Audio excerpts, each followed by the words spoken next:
حضرت محدث ابن جوزی نے لکھا ہے کہ حضرت حبیب اجمی ایک بزرگ تھے، ان کے پاس ایک شخص اکثر آتا تھا، بڑا مالدار تھا، ایک ہی بیٹی تھی، وہ بھی ٹانگوں سے معذور تھی۔ تو آپ اکثر اس کو کہتے ہیں کہ تو توبہ کر، اللہ کی بارگاہ میں رجوع کر۔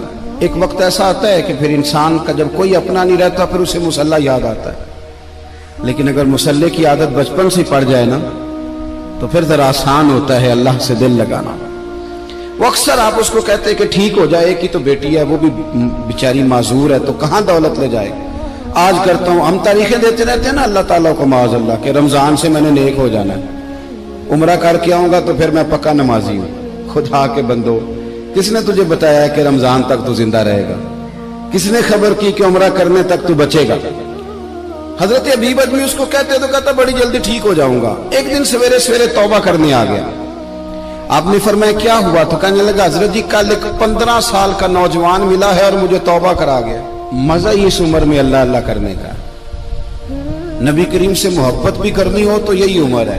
عشق لگا سی کھیڈاں کھیڈ دینی تے پھر مینوں کھیڈاں بھول بھول گئیاں، کجل پایا سی میں یار دے ویکھنے نوں، پھر او دی یاد وچ روندیاں ہی ڈول گئیاں۔ حیدر شاہ اس گلی کدے نہ رولدی پر ہن تے رول گئیاں۔ جن لوگوں نے ابو جہل کو قتل کیا تھا ان کی عمر بھی 15 سال تھی۔ ہم تو بڑے ہی نہیں نہ ہوتے ساری زندگی، نہ ہمیں کو بڑا ہونے دیتا ہے، ہم بڑے ہی نہیں ہوتے، یہ تو عمر ہے کچھ کر گزرنے کی۔ 15 سال کا نوجوان توبہ کرا گیا تو اب حضرت حبیب اجمی کہنے لگے وہ کیسے؟ کہنے لگا حضرت جی میں کل منڈی گیا تھا، مجھے کچھ سامان خریدنا تھا، تو بغداد کے بازار سے میں نے مچھلی خرید لی 10 کلو، باقی بھی سامان تب خود لے جا نہیں سکتا تھا۔ تو مزدور آپ کو پتہ ہے بیچارے آج بھی سڑکوں پہ بیٹھے ہیں، تو مزدور بیٹھے تھے تو ان میں ایک نوجوان 14-15 سال کا، چہرے پہ بڑی روشنی۔ میں نے اس کو کہا بیٹے مزدوری کرو گے؟ کہنے لگا حضور مزدوری بھی کرتا ہوں، پڑھائی بھی کرتا ہوں، اور جو اللہ کو منظور ہو اس کی عبادت بھی کرتا ہوں۔ میں نے اسے کہا کہ یہ میرا سامان ہے فلان جگہ پہنچانا ہے، کیا لوگے؟ کہنے لگا 3 دینار مزدوری۔ سودا طے ہو گیا، اس نے سامان اٹھا لیا۔ کہتے ہیں رستے میں ظہر کا وقت ہو گیا، کہنے لگا چچا اگر اجازت دو تو نماز پڑھ دو۔ 15 سال کا جواب۔ کہتے میں رکھ کے نا وہاں سامان تو پھٹے پہ بیٹھ گیا، وہ نماز پڑھنے چلا گیا، باقی لوگ دیر سے آئے، وہ بچہ جلدی آ گیا۔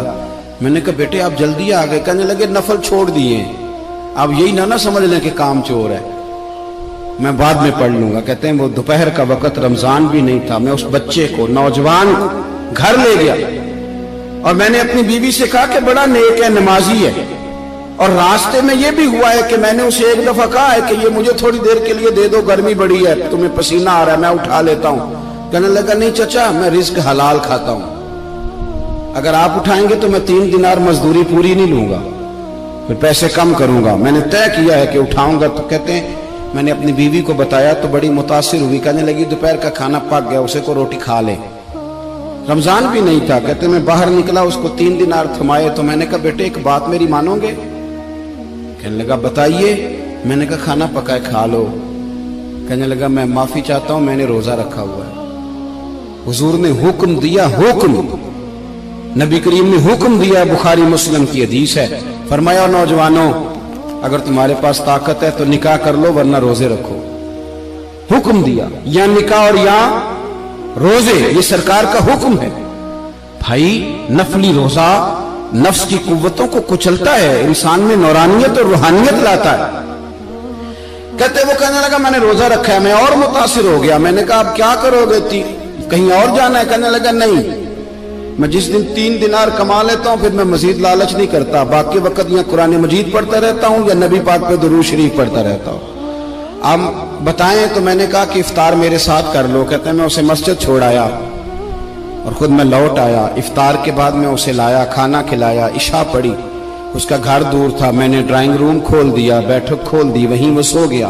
میری 20 سال کی معذور بچی کبھی چل نہیں سکتی تھی، کوئی طبیب کوئی حکیم میں نے چھوڑا نہیں تھا اس کو دکھایا نہ ہو، ایک ہی بیٹی وہ بھی معذور پیدائشی۔ اس کے کمرے میں گئے، میاں بیوی اسے کھانا کھلا اور بتایا بیٹے ایک نوجوان ہے، بڑا نیک ہے ہمارے گھر میں، آج بڑا پرہیزگار۔ پتہ ہے حضور نے کیا فرمایا؟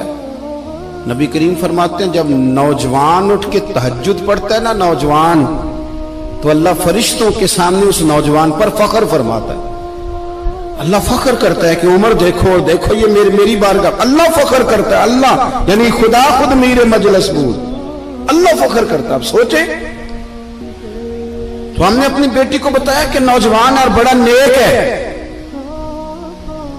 تو کہتے ہیں وہ کھانا کھلا کے ہم واپس آ گئے. آدھی رات کا وقت ہوا تو دروازے پہ دستک ہوئی. بچی اپنے کمرے میں سو رہی تھی, ہم اپنے کمرے میں, وہ بیٹھک میں. گھبرا کے اٹھے کہ اس وقت کون ہے دروازے پہ؟ تو بیٹی کہنے لگی ابا دروازہ تو کھولنا. کہتے ہیں دروازہ کھولا تو 20 سال ہو گئے تھے بیٹی کو, کبھی اس نے چل کے نہیں دکھایا تھا, کبھی دوڑ کے ادھر جاتی کبھی ادھر آتی. کہتی الحمدللہ اللہ نے میری ٹانگیں ٹھیک کر دی. ہم دونوں رونے لگے, اے اللہ تو کتنا کریم ہے, کیسے ہوا بیٹے سارا کچھ؟ بیٹی کہنے لگی ابا آپ نے کہا تھا نا کہ نیک نوجوان آیا ہے, تو میرے دل میں خیال آیا اللہ اگر واقعی نیک ہے تو اس کے صدقے مجھے شفا ہی دے دے. یا ایھا الذین آمنوا اتقوا اللہ وابتغوا الیہ الوسیلہ. تو کہنے لگی ابھی میری دعا بھی پوری نہیں ہوئی تو رب کریم نے فضل کیا ہے اور مجھے شفا عطا کر دی.